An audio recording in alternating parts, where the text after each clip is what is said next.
Well, good morning, everybody.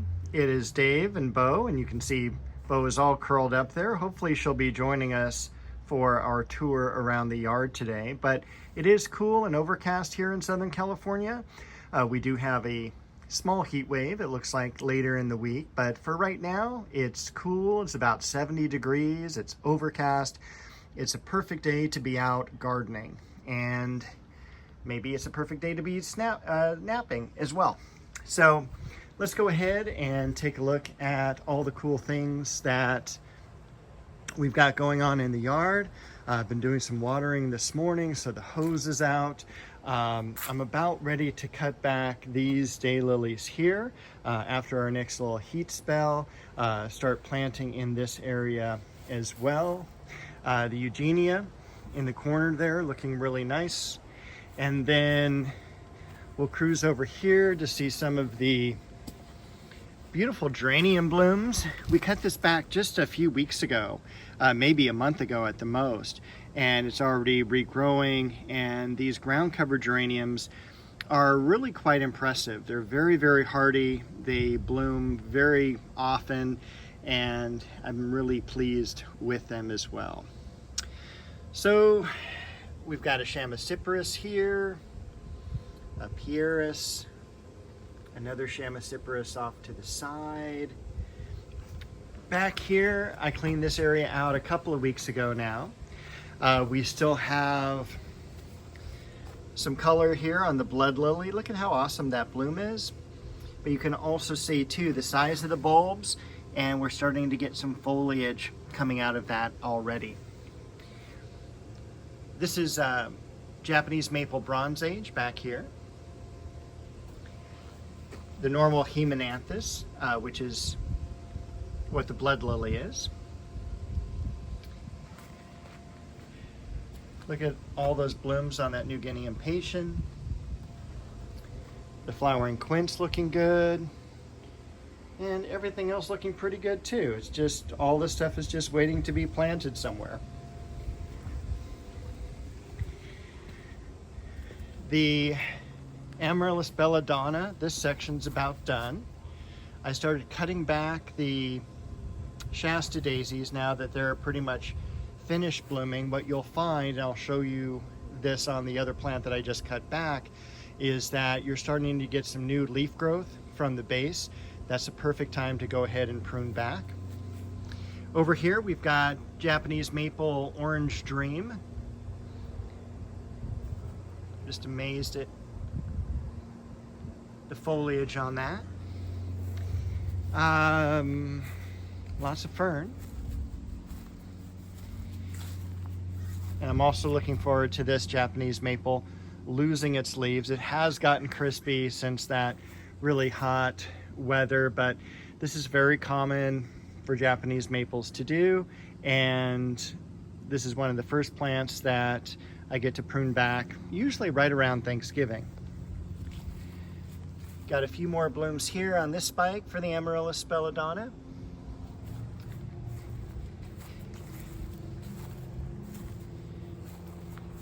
We've got some carnations blooming here and some more buds coming up. Another Chamaecyparis in amongst the weeds. This is, of course, our old favorite Japanese maple Shishigashira. Very small foliage on this one. Again, you can kind of see the tip burns and all of that. This is generally a slower growing one. It's great for bonsais. Of course, great for the Japanese garden and everything. So I absolutely love it, even with that little crabgrass blossom there. So there's another Chamaecyparis in the back. Kind of really cool and unique. Some columbine that had reseeded, and we got some yarrow over here, some bee balm down below, and this is the Shastas that I cut back this week. So had the long stems, finishing the blossoms up, but you can see a tremendous amount of new growth right at the base, and this will fill out really nicely within just the next couple of weeks. I spent some time over here, as you can see, around the old tree stump. And we've got, first, we got the plumeria. This is Liriope Silver Dragon. So it's the same as this here, but with this Liriope, this is a clump form. It's not going to get out of control, whereas this can. You can kind of see it even has a little bit of a weedy type of growth pattern, but I was looking for it to fill up, you know, this area pretty quickly, and it did. It does grow through underground runners. It is still, you can maintain it pretty easily, knock on wood, but you do have to keep it contained to the section. So just make sure that you are maybe every 3 months going back, cutting anything out of a section like over here, where it's kind of beginning to escape from around the Japanese maple. The Japanese maple here is bloodgood. It's the same as the bloodgood over there on that side. And I was working back here because I planted some daylilies. And so we got a couple different varieties. This is one variety here, and this is the other. So I'm gonna go ahead and pop in the video. Hey everyone, it is Dave. I just wanted to show you the daylilies that I got from Schreiners bulbs. And so Schreiners is a company that sells both bearded iris, that's particularly what they're known for, and bow. And they're also known for daylilies. And so I went ahead and ordered some from their end of the season sale. And I brought out like the first bulb, and I thought, okay, cool, because I ordered 3.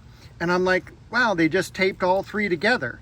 And no, it is literally, each of those is its own plant. So, I mean, I was just blown away at the quality of the size of the bulbs that I got, or at least in this case, like the rhizomes or the sets or whatever you want to call them for daylilies. But this variety is called Bee Dance, and it is going to be right up here past the weeds where Bo is, and that's where we're going to be dealing with, that's where we're going to be putting in this variety of daylily. All right, and again, that was from Schreiners Gardens. I got some bearded iris from them, and I also got some of these, of course, daylilies, and that's what Schreiners grows. They're up in Oregon, and I ordered, let's say, on a Thursday, and it got to my house 2 weeks from the order date. And they are not open year round from what I remember. So right now they're kind of having their end of the year clearance, and I think they close October through March because they mostly do daylilies and bearded iris. So they're not a year round type of shipping situation, kind of like roses. We generally don't ship roses in the summer. Like this one came from Antique Rose Emporium. They just opened up for the winter time, so their business is generally late fall to through spring. Okay, so over here, penguin pine, Makawa Yetsubusa in the background. That is also a dwarf variety Japanese maple. As I'm trying to navigate here because I've just been watering. This is over here. This is Heliotropium Ecuador. You can see all the blooms there, and pretty nice looking plant too, with all the new growth coming out. Let's see. That's a guava seedling, by the way, from the neighbor. Magnolia Elizabeth. I just looked over, Bo is still sleeping. This is Sangugaku, Japanese maple. This is supposed to turn a very vibrant yellow coming up here in the next few weeks. So I'm looking forward to that, and I'm hoping that it'll be as yellow as like a ginkgo yellow, you know, something very, very bright, vibrant, and something that'll contrast nicely against the Japanese privet. I believe this is a cedar here, a variegated cedar, but I do have to double check. Look at all the growth on the ajugas. They're filling out this area, and it's almost time. We're probably another 6 weeks away from all the scilla coming up again. It's crazy to think about. And by the way, this is like, I think week 40 of this season already, and I am 1 week behind, and I forget the reason why. I think I was sick. So I'm 1 week behind in videos compared to last year. So there will be a makeup video somewhere in this time, but week 40, and it's like, holy moly, like 12 more weeks we'll be into season 4, or yeah, season 4, and you know, it'll be December. So very late growth on that dahlia. The Westringia over here. We'll go through the arbor. Sorry, everything's a little bit wet. Got some watering done last night, but had to finish the rest this morning. Chocolate Cosmos. This rose is called Blue Girl, and blue is not a normal hardy color for roses. We generally have, I think, Blue Nile and Blue Ribbon are the others, and they're generally lavender, but they're very fragrant, and I was just always wanting a Blue Girl in the garden, so I got it. We've got some lamb's ears, not even some, a lot of lamb's ears over here. That's going to probably be transplanted and split up over the winter time. And we've got Sonia in the back. We've got some Perfect Moment up front. These are the Shastas I need to get in and prune back as well. In fact, this whole area in the back just really needs some attention. This here, once again, is almond bush, and you can see all the blossoms, and it's just you have to get right up to it, but a very sweet fragrance. I remember taking this home with me in the car. It was just a 1 gallon container. Got it from Upland Nursery down in the city of Orange. They are not in Upland, they're in the city of Orange in Southern California. And that is the only place where I could really smell the blossom, was being cooped up in a truck with a 1 gallon container. Out here in the open, in the landscape, you're like not going to smell it at all unless you go right up and go, wow, that smells really sweet. So anyway, great plant. And this is sweet pea bush. We've got the Leonotis there coming into some bloom, some fall bloom, nice fall color.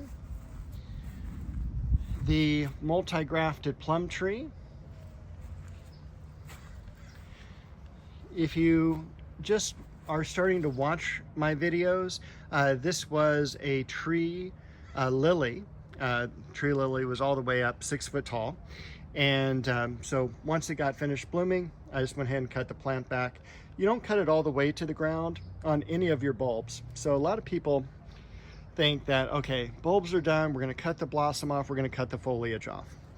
Don't do that. The foliage is still generating chlorophyll and energy and all of that back to the bulb. So the rule is this year's foliage is next year's bloom. So always keep that in mind. Leave the foliage as long as you can. Once it turns yellow or wilts, falls down, it's totally okay to prune that off at that time. And usually, quite honestly, they break right off at the bulb at the ground level. This is Caprosma, or a mirror plant. We've got some Berberis in the back, Beau's catmint, and Pittosporum beach ball. The cherry tree made it another year, yay. Over here we've got the apricot, and that's done terrifically. I decided I'm going to take the stake out of it during the winter time, so I think the trunk's fully fine, and the stake's not going to do anything anymore at this age. We've got a few sandback jasmine back here and also over here. This one looks like it's just opening this morning. And again, this one's got a even more sweet fragrance compared to the olive bush. It's one of my favorite jasmine. It's an ugly plant. It's an ugly plant, you know, so interplant it with other plants. But it's also the national flower of the Philippines. Normally it's just a single petal, but this one is a variety from Monrovia Nursery called Grand Duke. It's a very cool plant and one of the ones I have to have in my garden. So hopefully that says a little something about how important this is. Surprise, another Japanese maple. This is Red Dragon over here, just about to lose its leaves. We've got our newly planted flowering apricot. I was at San Gabriel Nursery just the other day, got a couple of plants and saw a beautiful Katy apricot, which if they still have, next time I go there in the wintertime, when everything is dormant, I may have to snag that and put it somewhere. Over here, we've got our bay tree, gumdrop bay tree. It needs a little bit of pruning. And the hose, because I still have to do some hand watering. The dwarf peach and nectarine. And I was gonna go ahead, because Bo wants to say hello. Hello, Bo. But I'm going to show you a box of irises and how they came. So, of course, they always come with care instructions. They come with invoice. And then this was packed in a material, I really don't know what this is, but it's perfect for bulbs.